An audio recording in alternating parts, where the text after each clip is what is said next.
हम लोगों को ना डायबिटीज है, ना दिल की बीमारी और ना हाई ब्लड प्रेशर। आपको पता है क्यों? क्योंकि हम अपने देश का जैविक भोजन खाते हैं। हमारा अपना होटल भी है जो फार्म टू प्लेट के कॉन्सेप्ट पर चलता है। बहुत से लोगों ने कृष्णा मैकेंजी के सोशल मीडिया वीडियो देखे होंगे जिनमें वो जैविक खेती के बारे में बात करते हैं। 19 साल की उम्र में कृष्णा इंग्लैंड से ओरोविल आकर जैविक खेती करने लगे।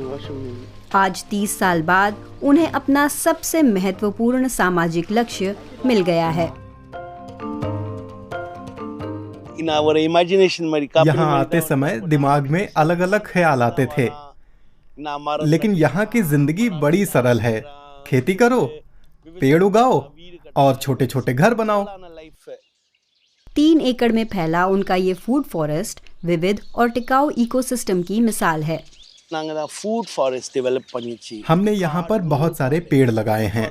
ये पेड़ हमारी स्थायी फसल और जंगल की रीढ़ हैं। भीतर हमारे पास कम समय में तैयार होने वाली फसलें हैं। ऐसे पौधे भी हैं जो 7 महीनों में तैयार हो जाते हैं। हमारे पास क्रीपर, टमाटर, बैंगन, कद्दू और लौकी भी है और खाने लायक हरी भरी खरपतवार है। हमारी संस्कृति इन्हीं से बनी है। मैकेंजी के रेस्तरां सॉलिट्यूड फार्म कैफे में उनके ही फूड फॉरेस्ट की ताज़ा फल सब्जियां इस्तेमाल की जाती हैं। मैकेंजी इसे फार्म टू प्लेट अप्रोच कहते हैं। जैविक उत्पाद को एक स्वस्थ भरे पूरे आहार में बदलने का उनका सपना था।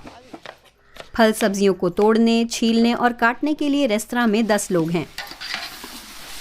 माला किचन की स्टार हैं। खाना बनाने में ये आखिरी काम है। हमारे पास क्या है माला? ब्राउन राइस है कृष्णा, सांबर और पालक के साग के साथ केला, हरी चटनी, रागी चीला और हरे पपीते का सलाद।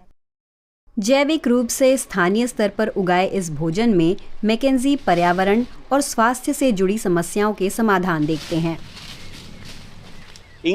अगर आप अमेरिकियों और अंग्रेजों का रोजमर्रा का आहार देखें तो आप पाएंगे कि उनका खाना एक देश में उगता है और दूसरे देश में प्रोसेस होता है।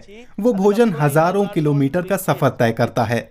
औद्योगिक स्तर पर तैयार भोजन भी जलवायु परिवर्तन को बढ़ाता है।